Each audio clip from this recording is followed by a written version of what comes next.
Put your hands together for Ben Carlson and Michael Batnick. How we doing? Everybody having fun? Is California the best? Yes? Yes! Yes, it is the best. I was told, it didn't occur to me, but yeah, there's no bugs. There's no bugs. A downside of California, maybe I'm nitpicking here, but I don't know about you guys. So we have beaches on the East Coast. I go to one.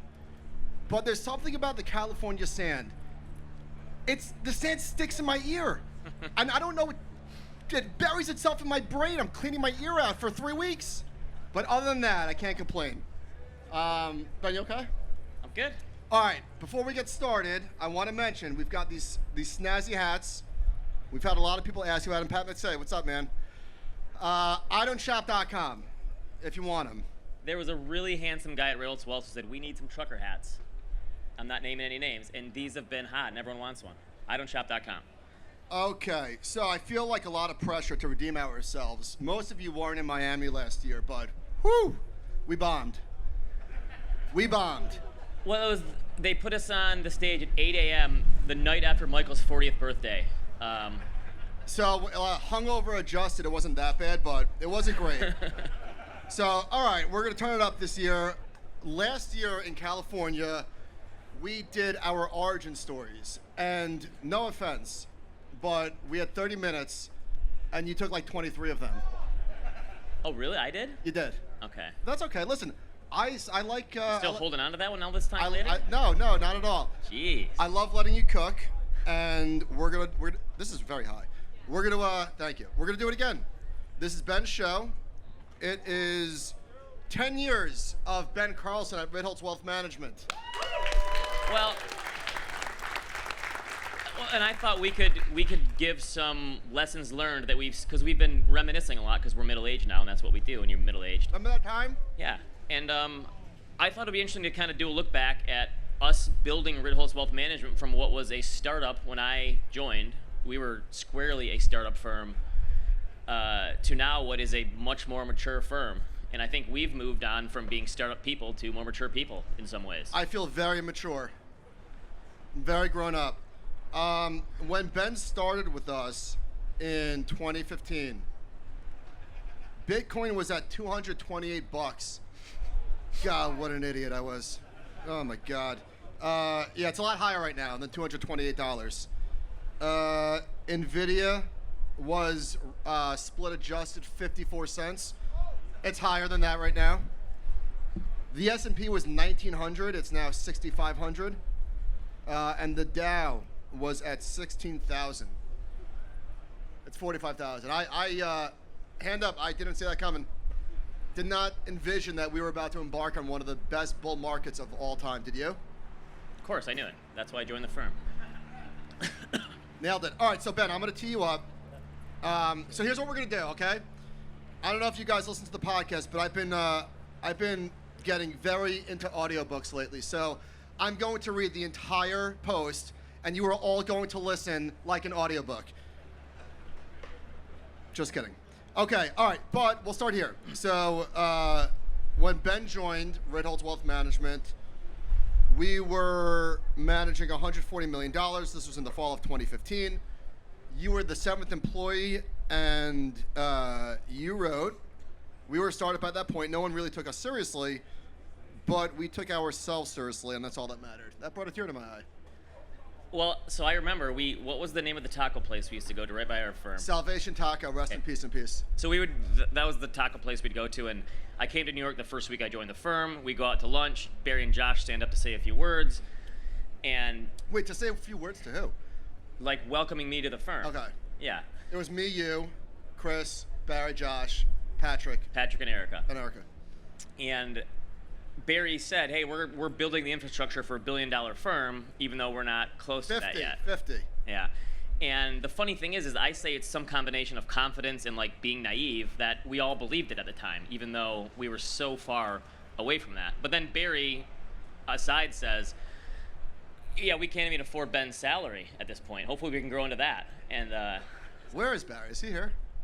No? Right. But I think I wrote in the post that... Very inspiring, right? You're like, wow, that's a great decision. Yeah. Well, and you've talked.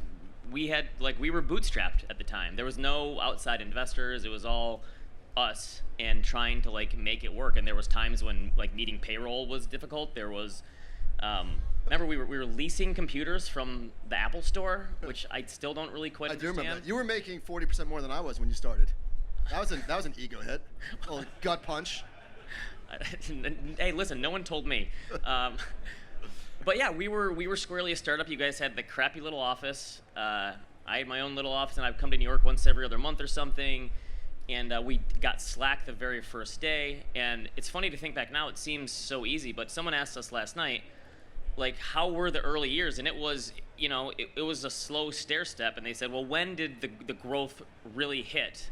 And I was thinking about this, like sometimes luck is a huge part of success. We were a remote firm, kind of by accident. I remember we were at a bar one night. Wisdom Tree was throwing a party. Maybe you don't remember this. I don't remember this. And Barry and Josh wanted me to move to New York. I live in West Michigan. We just had our first daughter. My wife was like, are you out of your mind? We're not moving to Manhattan. I'm like, all right, I guess this isn't going to work. And I said to you, how many clients do we have in New York? And you were like, I don't know, a handful. Most of our clients find us from the internet all over the country. And I said, so why do I need to move to New York and uproot my family? And you go, oh yeah, just stay in Grand Rapids, it's fine. We'll figure it out. And we literally created a remote firm on the fly. So then COVID hits, we're totally paperless. We have way more people who live and work all over the country. And not that we would have kept our fingers crossed for a pandemic, but that was one of the best things that ever happened to our firm in terms of growth, because everyone else in the entire country and the world was brought into this Zoom world, in this paperless, go anywhere, trust people on the internet, and that was a boon for us, right? And not like we expected that to happen. We thought we were pretty forward thinking in these terms, but it was a stroke of luck, and that was, to that point, by far the biggest year we'd ever had in 2020. Yeah, that was definitely an inflection point for us. What do you think is, all right, you wrote the blog post. I have to ask what you think is the biggest lesson. Let's talk about, you wrote about client fit being one of the most important things that we've stuck to it over the years. So when I joined the firm, you guys said, listen, client fit is huge, and Chris Venn, who is our kind of wealth management architect, I hate to give him props because he's just going to love it all day. There he is. Look at him smiling. But he said from day one, client fit is huge, and that means the client obviously has to like what we do, like what we put out, like our process and how we handle client relationships, but we have to have a fit with the client too. There can't be all these red flags that the client wants you to do these things that you either can't or won't do. And I think, to be honest, at first I felt like, okay, that's like good lip service, but we'll bend over backwards to get any client we can because we're not that big and we need to grow. So my very first week, every person who reached out said, hey, I heard Ben is joining the firm. I want to talk to you guys about managing my money. Chris and I hop on the phone, and this guy says, he starts bragging immediately. Listen, I got $25 million. If we include my brother and my father, we're talking $100 million. Basically, like, what are you going to do for me? Goldman says they're going to do this. Morgan Stanley's going to do this. Merrill Lynch will do this. And this guy, is kind of sitting back going, all right, come on, feed me grapes while I'm laying on a hammock or whatever. And Chris goes, all right, I'm going to have to stop you right there. And the guy said, he said, listen, someone... Sir? Dude, the wealth feed, some guy just nailed it. Podcast going on. Jeez. You want a teddy bear. But Chris says to the guy, listen, some firm or advisor is going to tell you that they're going to be able to give you what you want. They're not going to be able to, but they're going to tell you they are. That's just not us. We can't, it would not be a good fit. There's too many red flags. Just what you're asking us to do is not something that we're willing or able to do. And I thought, Chris, you're insane. This guy's got $100 million. Let's do whatever we can. So it's easy to say that when you're a bigger firm. Yeah, client fit matters because that's easy, but we were doing it from day one. That's not entirely true. Well, of course, but that was, yes. You know what I think was the final, like, oh shit, like we actually, Chris is not completely moronic. He might be onto something. Remember when we were, remember when? I'm doing remember when, the old guy thing. Damn it. There was a time we were at Dana Point, and oh geez, yeah, that was it. Yeah, one of our original conferences, right? So we met these two South African brothers. I don't even know whatever. They had a lot of money. I don't know how much, but we have this trend following model that we have been using since 2014. to mitigate the large drawdowns that don't exist anymore. I wish we never did that. And they were asking us a million different questions about what if this and what if that. And literally, we spent the entire conference in a room doing different sort of back tests for these assholes who didn't give us any money. And it didn't even end there. It kept going. You remember that? Yeah, they had a lot of zero hedge-ish questions that we probably should have been, yes, ding, this isn't going to work. But yeah, you're right. We did try to do stuff, and I think we've learned to slowly but surely. And yeah, you can't. No one's ever perfect at these things. Sometimes a client comes on and you realize after the fact this isn't going to work, but it's got to be a two-way street, obviously. So, a lot of advisors will take a bad client for obvious reasons, right? We all got to put bread on the table. But it's if you are with a firm that is a team, which most of us are, it's not just about you. It's about your traders that have to unwind this nonsense. It's about your ops people that have to deal with the annoying emails. It's about the cash management. It's everything. And it's really selfish to, yeah, they'll fire us in 2 years, but whatever, I'll take it in the meantime. No, we don't do that. We used to do that, not anymore. All right, moving on. Overnight success is overrated. When I joined the firm, I assumed all these wealthy families and big institutions would throw us their money. It didn't happen right away, and that was for the best.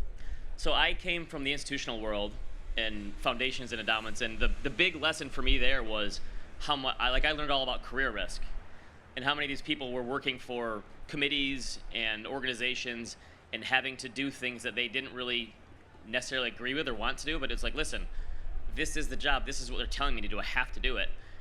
So I thought, great, this is not the way that I want to manage money. I don't think it's the right way to do things. I think there's a better way to do things. And I thought, well, when I joined Ritholtz, all these huge institutions are just going to throw us money.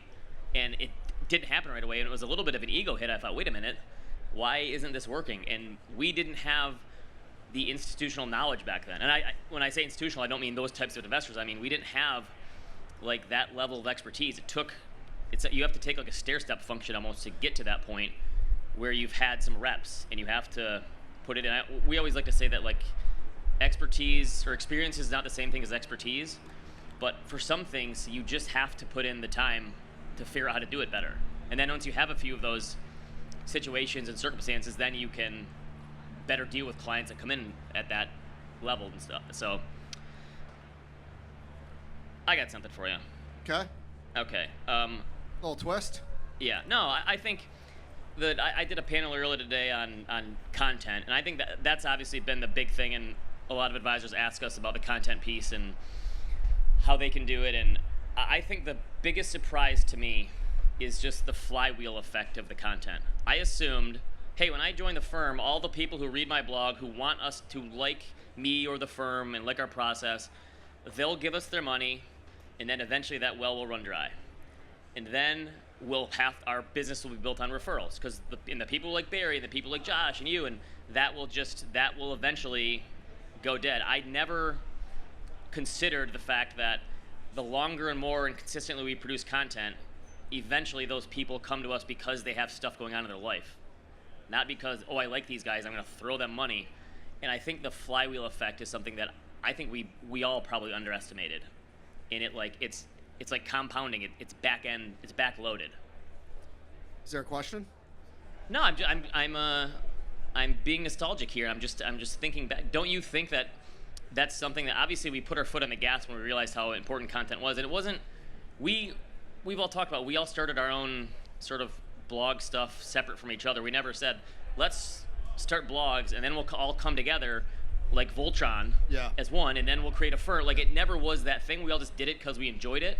But I think once we realized, like, oh, this is a very powerful tool for client retention and for prospecting and marketing and all these things, then we put our foot on the gas and really figured it out. But it wasn't like on day one we had these grand ideas that this is gonna be a machine for us. So I am a goldfish. Like, I don't see outside the fishbowl.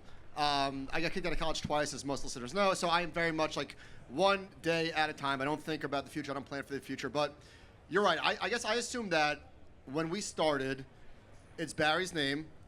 Barry was the person that people were familiar with. And I think I figured that once that well ran dry, then I don't know. We would figure something else out. Yeah, we'd be like a lot of other firms that now it's time to get off the horse and find your clients. It didn't really occur to me that Josh was going to have the career that he had. I think he's overrated, but I guess people sort of like him. I definitely didn't anticipate the podcast and the YouTube and that we would have people coming to us. So I think the biggest thing that I got wrong about our business, and I said this to our team last night.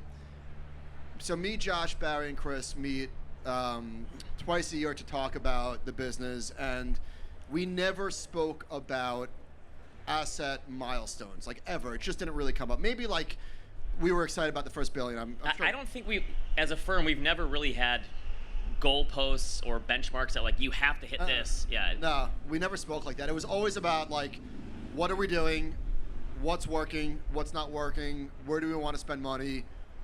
And it was that sort of stuff. And I remember it was 2018, I believe, maybe 2017, I can't remember, whatever. We were in Barry's backyard, and I had this really great idea to just get to $3 billion. This was the time that I threw out a number. Let's get to $3 billion, and like, let's just all really enjoy ourselves. Yeah, then we're gonna coast. Yeah, we'll be fine. Yeah. And in hindsight, it was so misguided, because what I never could have envisioned was that getting to $3 billion was going to require an army of highly motivated people. And I didn't think about these people because they didn't exist, right? It was like, whatever, 10 of us. And so when we got to $3 billion, I don't know how many employees we were, but it was so far gone. Like, the train left the station, and at that point in time, you can't obviously tell people, like, all right, this is it for us. Nobody's gonna get any more money. Nobody's Pull up the ladder behind you. Yeah, like, sorry, this is it. And so now, my primary motivation is making sure that I deliver on the promise that I made to everybody that I hired. That's that, like, we're never gonna stop. We are highly, highly competitive people, and I want everybody who's here to feel like, outside of finding their spouse, this was the single best decision that they've made in their entire career. And if you feel that, Ritholtz people, make some noise. All right, thank you. Like your work spouse too, right? And my work spouse. I love you, Ben. But I think I don't mean to get like philosophical, but I think that mindset, Patrick O'Shaughnessy says like the growth over goals mindset. I do think there's something to that. Not having like these benchmarks for our advisors, saying, hey, now you have to manage 10 million, and then it's got to be 20 by the end of the year, and it's got to be 30. There's none of those internal benchmarks in terms of looking over your shoulder. And I think one of the, not trying to say we got everything right, but one of the things we did get right is that we wanted to grow in the right way. And not saying we always did that, but I think that was one of the things. No, this is it. Like, somebody asked me, what am I most proud of at Ritholtz Wealth Management? And immediately, there's no number two. It's the people. And this is why we were able to build the way that we've done it. And one thing that I got very right, even though I've got a lot wrong, is that if it's not an obvious yes, it's a no. Like, that's our mantra, and it's not lip service, and the proof is in the pudding. We've hired 27 advisors, and 1.5 didn't work out. And listen, nobody's perfect, but we take that really seriously. And when you onboard somebody, everything has to go right.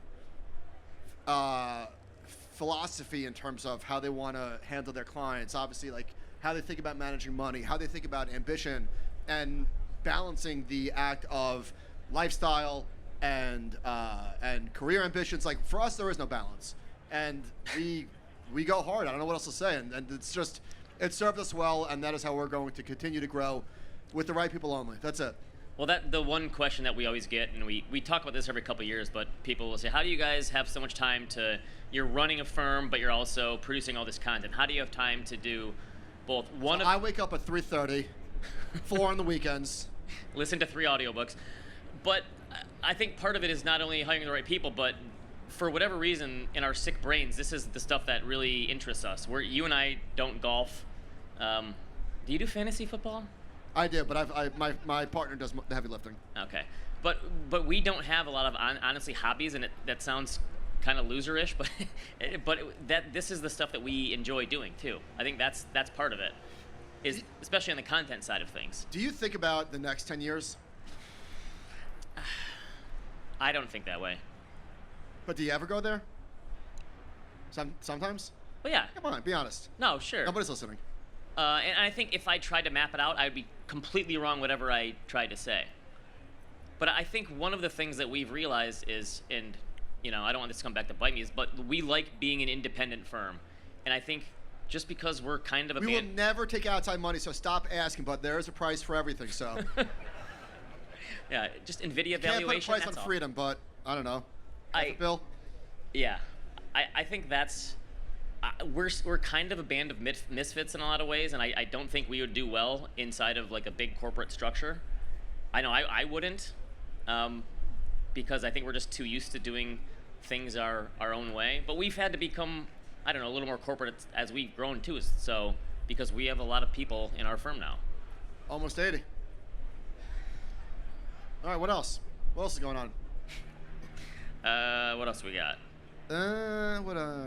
All right, time for some stand-up. We done?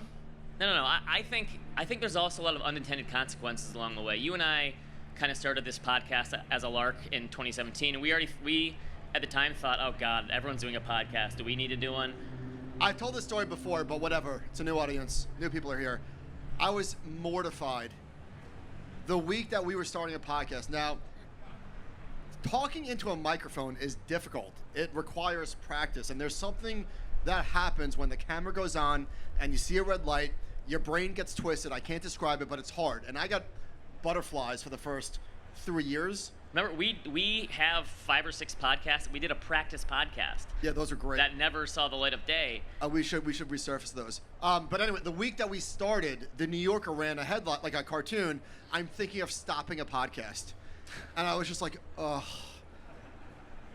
But so I'm thinking through the unintended consequences of it. Think about how many people we've hired because we put it out on the podcast. Hey, we're hiring for this advisor position or this CSA position. Almost all of them. So that, and not like we ever could have envisioned, like this is going to be a way that we bring in other people too because they follow us and they. So it is interesting just to think about all the offshoots that you asked me about the next 10 years. How many other things are we not considering now that could go different paths? We think about how many times we tinkered with the conference business. We started out in a stuffy, what was it, like a Yale something in New York, right? What was it, Chris? The Union League Club. Yeah, so it was this stuffy old, they had, mahogany and wood panels, and we just quickly realized that kind of thing is not us. So especially when the future-proof people came to us and Matt Middleton said, we're thinking of doing this, we immediately said, yes. I don't know if it's going to work, but that sounds exactly like something that we would want to be part of. All right. Ben, talk about the different type of pool guys. I didn't know I had to come up with bits. No, I was making the point earlier. I snuck away for some pool time earlier. I just needed to decompress a little bit. And I ordered some fish tacos and maybe another Miami Vice at the pool. I don't know. You're only supposed to have one per day. But you know what the worst thing about the pool is? Eating at the pool is horrible. Yeah. No one can ever look comfortable or cool eating at the pool because you're bending over a table and you're doing this thing, and it doesn't work. That's it? All right. No, you're right. Definitely doesn't work. All right. This is a conference of. I'm very proud. This is a very diverse conference. This is a very male-dominated industry, and there are a lot of different types of people here, which is wonderful. But still, there are a lot of guys. And one thing that guy says, I never really thought about this until 2 weeks ago. I was at Bowie Bar on Long Island with my partner Chris, and there was a group of guys, and one guy walks over, and he goes, I hear the guy go, "There he is," and I said, you know what? I'm a big "there he is" guy, and who isn't? Like I got that here at this conference a dozen times, maybe more. And then I was thinking about the different types of ways that guys say "there he is," and there are some nuances and some subtleties to the naked observer, which is a phrase I used last week. Eric called me out on that. That's a phrase. The naked observer now. The naked observer. You all know what I'm talking about. So to the naked observer, "there he is" might be indistinguishable from this guy, but in reality, very, very different things. But I thought the reason you say "there he is" because you don't remember someone's name. Isn't that the whole point? So "there he is" it's very malleable.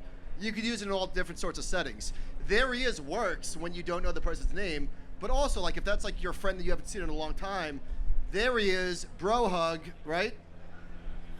There he is. It's a slippery slope until you're saying take it easy No. and No. What you're going for is living the dream. look what the cat dragged in. They let anybody in. That's a different thing. I'm talking about there he is. There he is. It's uplifting. So anyway, back to the original point. Back to the point, because this is what matters. All right, this guy, that's condescending. So if you ever, right, Adam? If you ever get to this guy, maybe that guy's not your friend. Thoughts? Anybody? All right. I didn't know where we were going with this one. I don't know. Well, we still got time. All right. I've Been listening to a lot of audiobooks as I get into my mid-40s. You know, I was looking at my phone today. A lot of steps, right? Like a lot of steps. So I was just walking back and forth. By the way, Future Proof. Are you kidding me? It's like a mile long. Let's give it up for Future Proof. So I opened my health app just to see how many steps I took, and I took several, not to brag. And on top of my health app, summary, 7-day limit exceeded on my headphone audio exposure. Do I have to tell Apple? No. I'm listening to audiobooks. It's fine. You have to recalibrate my ear settings. I'm not over the limit. Anybody? Okay. All right, Ben, are we done? You're turning into Mike Myers as the old Jewish woman. I'm verklempt. That's you. I am awful verklempt. You're going there and. All right. Any questions? Anybody want to say hi? Anything? Well, we have 3 minutes left. We could do a question before we announce our. Oh, we're doing a happy hour. Yeah. So at 5:15, this has been my one dream since we started Future Proof. I think that Miami Vice is. We've talked about this on the show. It's the best beachside, poolside drink that there is. This guy, am I right? Now I got it. Living the dream. But we get pictures from people when they go on vacations. They send us and they tag us on social media. They DM us with their Miami Vice wherever they go. And so my dream has been to get a frozen drink machine. I've been asking for it every single year. So this year we finally came through. We have 2 frozen drink machines over in the Ritholtz Wealth Management compound booth over there. At 5:15, we're going to be doing an Animal Spirits happy hour. And I feel like we got 90% of the way there because, unfortunately, there's no brown rum. We don't have floaters. But I promise next year we'll do better, okay? So this year you got to bear with us. There's no floaters. We have an hour and a half for someone to come up with a couple bottles of Jamaican rum. I think it can be done. Rob's shaking his head. All right. More importantly, we've got Blues Traveler, Jack Popper. Is it Jack or John? John Popper. John? Who's Jack Popper? I think I went to high school with the Jack Popper. Yeah. To the naked observer, Jack actually sounds. Jack, John, whatever. So he had a case of COVID like the other day, but I think he's fine. And he's going on at 7:15. And then after that, we've got Bush. Let's go. Very excited. The 1990s nostalgia is just going to be kicking in for us. Absolutely. Is there a way to invest in millennial nostalgia? Because that is the next big wave. That's the next big bull market. Nicole, we just mentioned the happy hour. Where were you? You weren't listening. Nah, we did it. And one more time, the idon'tshop.com if you want one of the compound hats, because we didn't bring enough and we didn't have enough printed. All right, I got one more thing. All right. No, I don't. All right, thank you, everybody. Thanks, everyone.